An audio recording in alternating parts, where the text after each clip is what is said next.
आपको क्या लगता है, आपको क्या लगता है ये बुलडोजर 2014 में आया है क्या? 1990 से जो हम पढ़ाइयाँ छोड़ रहे हैं ना, और पढ़ाइयाँ छोड़कर ये नोट गिनने के कामों में लग गए, और जो खुश हो गए, बुलडोजर की नींव हमने वहीं रखी। देखिए, मेरे रब का नाम बुलंद हुआ इसलिए कि आप लोग सुकून से वो बात सुन सके जो मैं आपके दिल में उतारना चाहता हूँ। जनाब अब्दुल रहमान इब्ने औफ रजी अल्लाह ताला अन्हा जब मक्का से निकले तो मक्का वालों ने उन्हें घेर लिया और कहा कि ए अब्दुल रहमान, कहाँ जा रहे हो? कहा मदीने जा रहा हूँ। कहा क्यों? कहा अपने रसूल के पास। कहा हम तुम्हें नहीं जाने देंगे। कहा क्यों? कहा इसलिए कि तुम इतने अमीर हो कि तुम अगर मक्का से चले गए तो मक्का की इकोनॉमी खत्म हो जाएगी, हम तुम्हें नहीं जाने देंगे। उन्होंने कहा नहीं, मैं जाकर रहूंगा। तो उन्होंने कहा फिर एक शर्त है। बोले क्या? तुम अपनी सारी दौलत मक्का में छोड़कर खाली हाथ मदीने जाओ। अब्दुल रहमान इब्ने औफ रजी अल्लाह ताला अन्हा ने अपनी सारी दौलत उसी वक्त अल्लाह के रसूल पे कुर्बान कर दी और वो खाली हाथ मदीने की तरफ पहुंचे। नबी पाक ने उनका जोड़ा मदीने के सबसे अमीर सहाबा के साथ बनाया। उस सहाबी ने अपने बगीचे, अपनी दौलतें, अपने घर, अपने मकान, यहां तक कि उसने कहा कि अगर आप चाहें तो मैं अपनी बीवियों में से तलाक दे दूं, इद्दत के बाद आप शादी कर लें। अब्दुल रहमान इब्ने औफ बड़े खुददार थे। उन्होंने मुस्कुरा के कहा कि बस मुझे मार्केट का रास्ता दिखा दो, मुझे तुमसे कुछ नहीं चाहिए। ये सिफात हमारी कम्युनिटी में, हमारी कौम में, आप लोगों में देखने को मिलती है। लेकिन एक नाम ऐसा है जो इतिहास के पन्नों में है, जिनकी यहां पर बहुत बड़ा मेमोरियल बनना चाहिए, और उनका नाम बॉम्बे के उमर सुभानी साहब है। ये एल्फाइनस्टोन मिल के मालिक थे। एक दिन गांधी जी के पास आए और कहा कि बापू, आजादी की लड़ाई में सबसे बड़ा चंदा ना मेमन कम्युनिटी देगी, तो मैं चाहता हूं कि मैं आपको सबसे बड़ा चंदा दूं। तो राष्ट्रपिता महात्मा गांधी ने कहा, और इसको आपको पढ़ना चाहिए बिपिन चंद्र की किताब में, और किताबें पढ़ना सीखो। गांधी जी ने कहा कि क्या दोगे? तो उमर सुभानी ने अपनी जेब से एक ब्लैंक चेक निकाल के दिया और कहा कि गांधी जी आप इसमें भर लीजिए, आजादी की लड़ाई के लिए जितना पैसा चाहिए आप भर लीजिए। दुनिया के सबसे पढ़े लिखे लोगों में गांधी जी का भी शुमार था, तो उन्होंने सोचिए क्या भरा होगा। उन्होंने चेक पे लिखा है, उमर, हम लोग चरखे से धागा बनाते हैं, मैं इस चेक में ये भर रहा हूं कि तुम्हारी मिल में आज से सिर्फ एक धागा इस्तेमाल करना, वो वाला जो हमने चरखे पे बनाया है। और कांग्रेस और आजादी की लड़ाई लड़ने वाले चरखे पे जितना धागा बनाए हैं, वो सारा धागा मेमन उमर सुभानी की मिल खरीदेगी, और उससे आने वाले पैसों से आजादी की लड़ाई लड़ी जाएगी। ऐसा ब्लैंक चेक दुनिया में फिर कभी नहीं आया कि आजादी के चरखा काटने वालों के धागे को मेमन कम्युनिटी ने खरीद कर इस देश की आजादी की लड़ाई को सींचा था। और सिर्फ इतना ही नहीं, उस जमाने में उमर सुभानी ने इतना बड़ा चंदा दिया था गांधी जी को कि अंग्रेजों ने उनकी सारी जायदादें छीन ली थी, सब कुछ छीन लिया था। लेकिन छीनने के बावजूद वो अपनी कम्युनिटी के पास लौटे और उन्होंने कहा, चाहे मैं रहूं ना रहूं, लेकिन आजादी का जो ये दिया है, इसका तेल हमारी ही कम्युनिटी से आना चाहिए।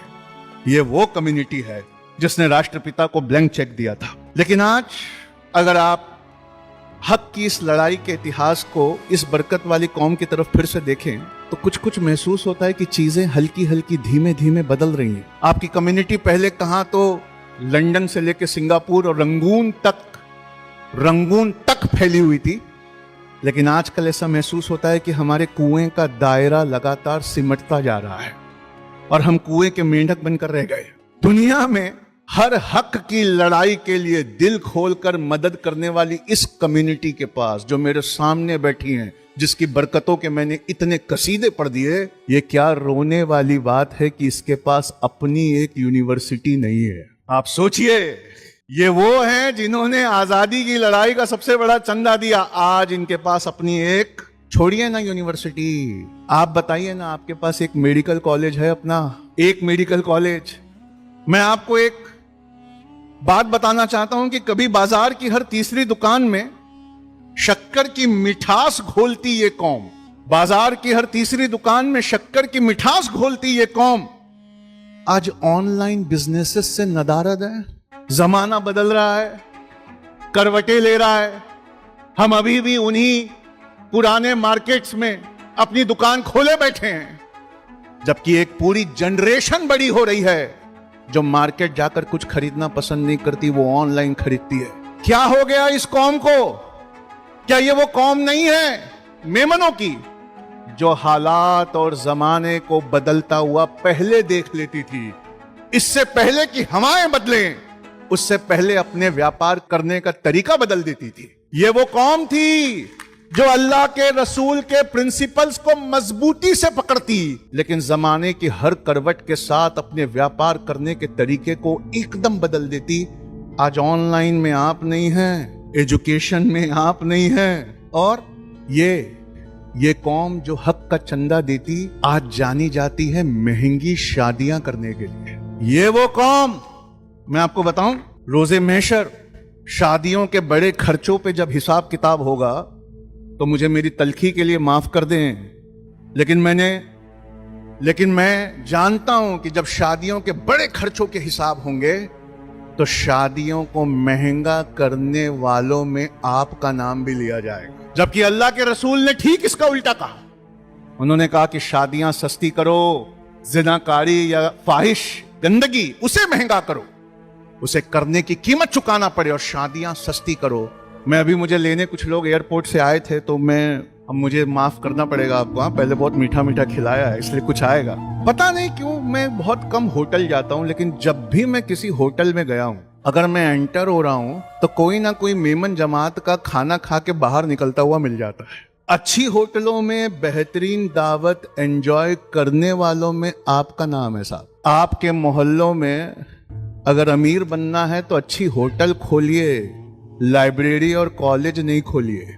मैं आपको बताऊं, किसी जमाने में मेमन जमात खाना शहर का लंगर हुआ करता था। जिसे भूख लगती वो पूछा करता कि मेमन जमात खाने का रास्ता कहां है, और जब वो वहां पहुंचता तो उसे पेट भर अपनाइयत के साथ बैठाकर खाना खिलाया जाता। आज फिलिस्तीन भूखा है और आपकी शादियों में 400 आइटम चल रहे हैं।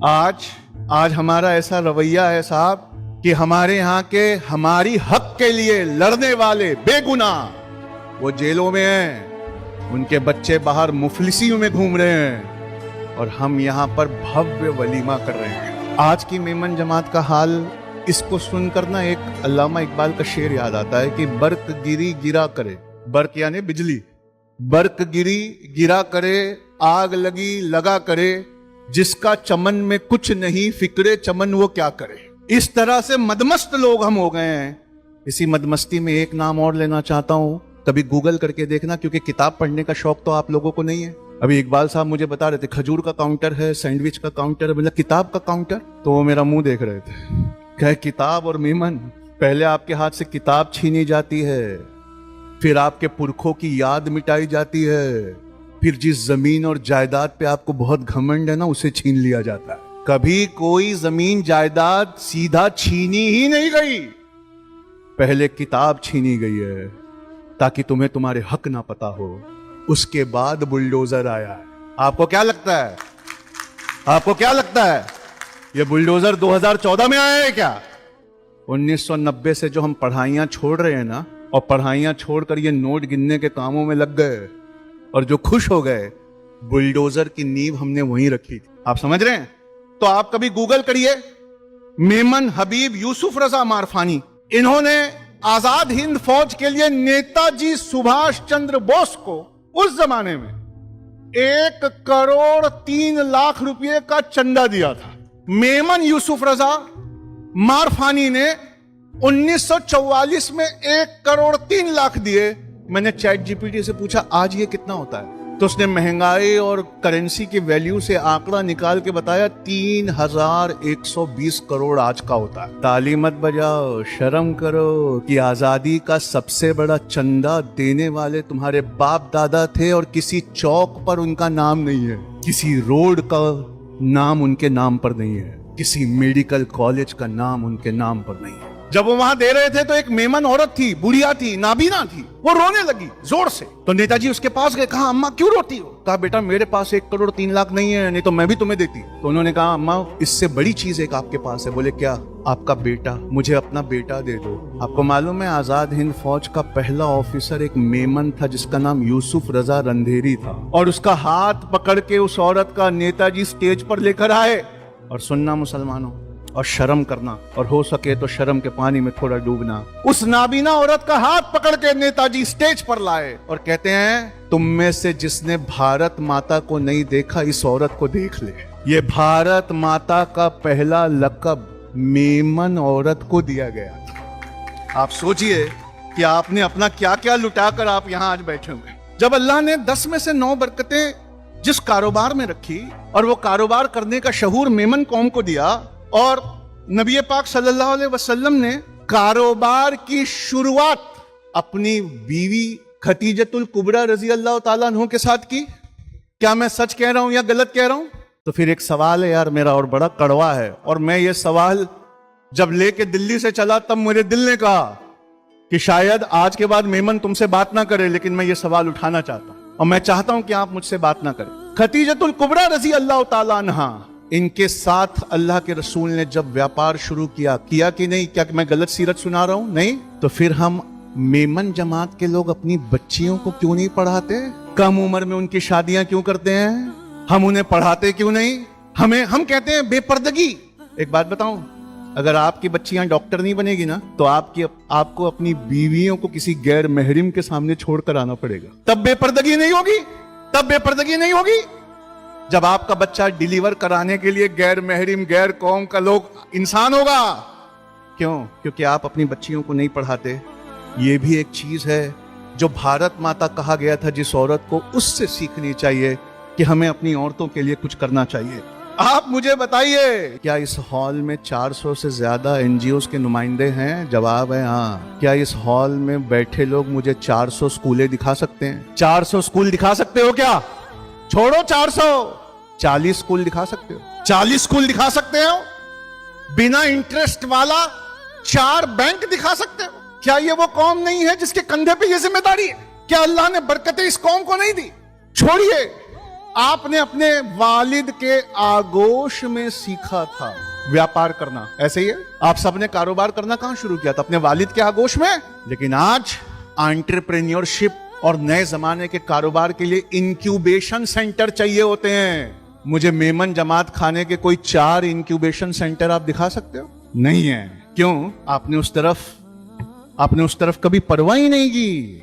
सूरजमुखी का फूल होता है, वो सूरज की तरफ मुंह करता है। ये मिसाल मेमन जमात के लिए किसी ने दी थी। पहले मिसाल सुनाता हूं फिर नाम बताऊंगा।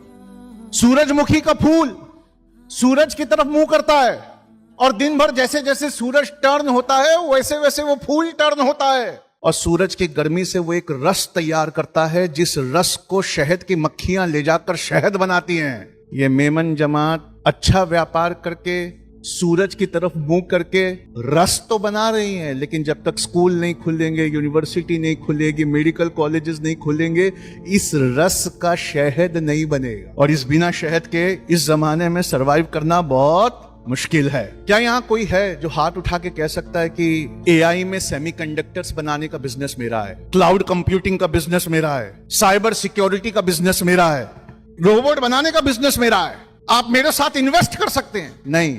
क्यों? क्योंकि इस सूरजमुखी के फूल ने अब सूरज की तरफ देखना भी छोड़ दिया है। वो उन्हीं धंधों में अपना कंफर्ट जोन ढूंढ रहा है जो उन्हें बाप दादाओं से विरासत में मिले। वो कोई नए बिजनेस की तरफ देख भी नहीं रहा। इसी बात पर मैं अपनी बात को समेटते हुए, बहुत गहरी बात है, अगर आप समझ गए तो मेरा यहां आना कामयाब हो जाएगा। ध्यान से सुनना। इतिहास की सैकड़ों किताबें हैं मेरे पास, उसमें एक पैटर्न है और फिर एक पैटर्न है, दोनों आपको देखना है। इतिहास की किताबों में सबसे आगे लड़ने वाले होते हैं, हक के लिए लड़ने वाले, सबसे आगे जाकर भिड़ जाने वाले, दुनिया को फतह करने वाले, ये लड़ने वाले सबसे आगे होते हैं। इनके पीछे कलम वाले होते हैं। ये कलम वाले जाते हैं अपना कल्चर, अपनी लैंग्वेज, अपनी मिठास, अपना रहन सहन, अपना पहनावा, ये लड़ने वालों के पीछे जाकर जमाने को सिखाते हैं। और उसके पीछे व्यापारी होता है जो इन दोनों के काम से फायदा उठाता है। पहले लड़ने वाला जीतता है, फिर कलम वाला माहौल बनाता है, और सबसे पीछे से फिर व्यापारी आता है और इन दोनों चीजों का फायदा उठाता है। लेकिन व्यापार में हदीस है 10 में से 9 अल्लाह ने बरकतें रखी, वो बरकतें एक कंडीशन के साथ आती है। जो व्यापारी है ना पीछे से, उससे उस लड़ने वाले का और कलम वाले का दोनों का ख्याल रखना पड़ता है। आप में से कितने लोग हैं, कितनी एनजीओ हैं जिन्होंने वकील खड़ा करके बेगुनाहों की जमानत के लिए कुछ जद्दोजहद की है? देखिए, एक है हमारे जावेद जकरिया साहब अकोला से, वो करते हैं अल्हम्दुलिल्लाह। आप में से कितने लोग हैं, आप में से कितने लोग हैं जिन्होंने आने वाले बिजनेसेस पे गौर विचार करके अपनी कम्युनिटी को सिखाने के लिए एक थिंक टैंक बनाने की पहल की है? मुझे लगता है कोई नहीं है। पर मैं एक बात बता दूं, 5,89,000 घर गिराए गए हैं पिछले 2 सालों में। ये 5,89,000 घर जिनके टूटे हैं, और जिनका घर टूटता है वो गरीबी रेखा से नीचे चले जाते हैं। जो गरीबी रेखा से नीचे जाता है वो सबसे पहले मुड़कर किसकी तरफ देखता है? वो सबसे पहले मुड़कर उसकी तरफ देखता है जो उसी के भाइयों में है और जिसको अल्लाह ने नवाजा है। तो इन बेगुनाहों के घर बनाने की कोई मुहिम आपके पास है? इकबाल मेमन साहब से मेरी मुलाकात हुई नागपुर में। ये वहां पर घर बनाकर बांटने आए थे, और सस्ते में घर बनाकर बांटने आए थे। लेकिन आज इस स्टेज पर मेरा दिल बहुत टूटा। जिसे मैं बब्बर शेर कह रहा हूं या टाइगर कह रहा हूं, वो आज जुम्मा के दिन 100 रुपये के लिए अपनी कौम के सामने गुहार लगा रहा है। आप सोचिए सर, मुसलमानों का क्या बुरा हाल है कि उसकी कम्युनिटी में, मुसलमानों के रिलीजन में जो सबसे नवाजे गए हैं, जिनके पास अल्लाह ने सब कुछ दिया है, वहां 100 रुपये के लिए एक एक को रिक्वेस्ट करना पड़ रहा है। तो आप सोच कर देखिए पीछे वालों का क्या हाल होगा। मैं अपनी बात को खत्म करने से पहले 3 मिसालें देता हूं। व्यापारी लोग हो आप, जरूरत से ज्यादा मैं बोल भी गया हूं, इसलिए मुझे रुकना भी चाहिए। लेकिन टाइटैनिक का एक जहाज था, समुद्र में तैर रहा था, सामने एक बर्फ थी, छोटी सी बर्फ थी। उसको लगा ये तो बर्फ है, मैं कुचल दूंगा। पर उसे एक नियम नहीं पता था कि बर्फ ऊपर एक दिखती है, डूबी हुई 9 होती है। तो 10 में से 9 हिस्सा बर्फ का डूबा होता है और सामने जो दिख रहा है वो एक छोटा सा हिस्सा होता है। टाइटैनिक जैसे ही जाके उससे टकराया, टाइटैनिक में इतना बड़ा होल हुआ कि वो टाइटैनिक डूब कर खत्म हुआ, सारे लोग मारे गए। सर, आप टाइटैनिक की कहानी हमें यहाँ क्यों सुना रहे हैं? सुनने लायक है। ए व्यापार करने वाली, तिजारत करने वाली अच्छी कौम, ध्यान से सुनना मेरी अगली मिसाल। एक कोडैक कंपनी थी, कैमरा और रोल बनाती थी। सारी दुनिया में सिर्फ उसी के रोल बिकते थे। सारी दुनिया के सारे साइंटिस्ट उसने हायर किए हुए थे कैमरा और रोल बनाने में। आंख बंद करके अल्हम्दुलिल्लाह अल्हम्दुलिल्लाह कह के वो अपना सामान बेचा करती थी। एक छोटा सा प्लास्टिक का मेमोरी चिप आया जो हमारे फोन में डला है, उसने पूरे के पूरे कोडैक कंपनी को रास्ते पे ला दिया। आज दोबारा कोडैक कंपनी नहीं उठी। कोडैक कंपनी वो टाइटैनिक थी, और वो प्लास्टिक का माइक्रोचिप, माइक्रो SD कार्ड वो नहीं देखे और वो बंद हो गए। उससे बड़ी मिसाल इन व्यापारियों के गैरत को जगाने के लिए नोकिया की है। दुनिया में सारे मोबाइल सिर्फ नोकिया के बिकते थे। नोकिया का मार्केट पे कब्जा था। जब उसके कॉम्पिटिटर कुछ अच्छा काम करते, उसके पास खबर आती, तो वो हंसी उड़ाता, कहता क्या कर रहे हैं वो? सर, वो कैमरा लगा रहे हैं मोबाइल में। अरे मोबाइल कोई कैमरे की चीज है? अरे फोटो खींचने की चीज है मोबाइल? कुछ भी। सर, वो क्या कर रहे हैं? अरे ईमेल डाल रहे हैं। अरे मोबाइल कोई ईमेल देखने की चीज है? अपना मोबाइल सबसे अच्छा है। वो क्या कर रहे हैं? सर, वो टच स्क्रीन लगा रहे हैं। अरे मोबाइल कोई टच स्क्रीन लगाने की चीज है? लोगों को बटन दबाने से प्यार है। ऐसे बोल के हंसी उड़ाता था। आज नोकिया बिक गया। ये मिसाल मैंने क्यों दी है? ये इंसान खबर लाता है हमारे पास, जैन समाज का बेहतरीन मेडिकल कॉलेज आ गया, जगो अपना कब आएगा। अरे मेडिकल कॉलेज कोई बनाने की चीज है? ये इंसान खबर लाता है कि कॉलेज बनाना है, यूनिवर्सिटी बनाना है। अरे यार, मेमन लोग है, बिरयानी में गोश्त डालो, आलू डालो, खाओ नहीं? हाँ, यूनिवर्सिटी और कॉलेज और उससे हमारा क्या लेना देना? नोकिया और कोडैक की तरह खत्म हो जाओगे अगर अपने बच्चों की सोच का दायरा नहीं बढ़ाओगे। और सोच का दायरा घर में और सोच का दायरा गल्ले पर बैठने से नहीं बढ़ता है। उसके लिए स्कूल और यूनिवर्सिटी में जाकर ठोकरे खाना पड़ता है। मैं आपसे आखिरी अपील करके उठ रहा हूँ, मेरी बातें पूरी हो गई। एक तो यार 100 रुपया, मैं बोलते हुए शर्मिंदा हो रहा हूँ कि हर फ्राइडे को 100 रुपया देना है। ठीक है, देना तो पता नहीं आपको क्या क्या चाहिए, देना तो आपको क्या क्या चाहिए। और सुनिए, मेरी बात सुनिए, ये मत सोचिए किसी और के लिए दे रहे हैं। ये जब देंगे ना तब जाके वो बुलडोजर रुकता है। ये देना है अपनी औलादों के लिए, अपनी आने वाली नस्लों के लिए। लेकिन मैं अपनी बात खत्म करने से पहले आप लोगों से एक गुजारिश करना चाहता हूँ कि अगली बार जब मैं मेमन जमात के किसी प्रोग्राम में आऊँ तो कम से कम हमारे पास दिखाने के लिए एक यूनिवर्सिटी हो, एक मेडिकल कॉलेज हो, एक स्कूल हो। अल्लाह के वास्ते जो जनरेशन अभी नहीं पैदा हुई उनके बारे में सोचिए कि आपके बाप दादाओं ने तो आपको अच्छा कारोबार दिया था और इस पैसे को कभी बचा कर देखिएगा। मेमन ने, जमात ने और एक ट्रेंड लाया है, हर साल उम्रा करते हैं हम। उम्रा नहीं पिकनिक हो गई है। शायद फतवा लग जाए मुझ पर इतनी बड़ी बात कहने के लिए, लेकिन मैं कहना चाहता हूँ उम्रा नहीं शायद पिकनिक हो गई है। ऐ लोगों, कुरान की वो आयत भी पढ़ लो जिसमें अल्लाह ने कहा कि ज़कात का पैसा गर्दनें छुड़ाने के लिए है। साल में एक उम्रा किया करो और बाकी उम्रा के पैसे जमा करके किसी बेगुनाह की जमानतें करवाया करो। 2 काबे हैं, 2 काबे हैं।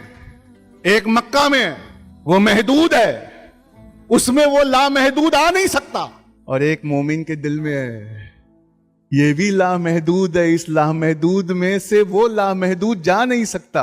उस काबे का तवाफ कर लिए।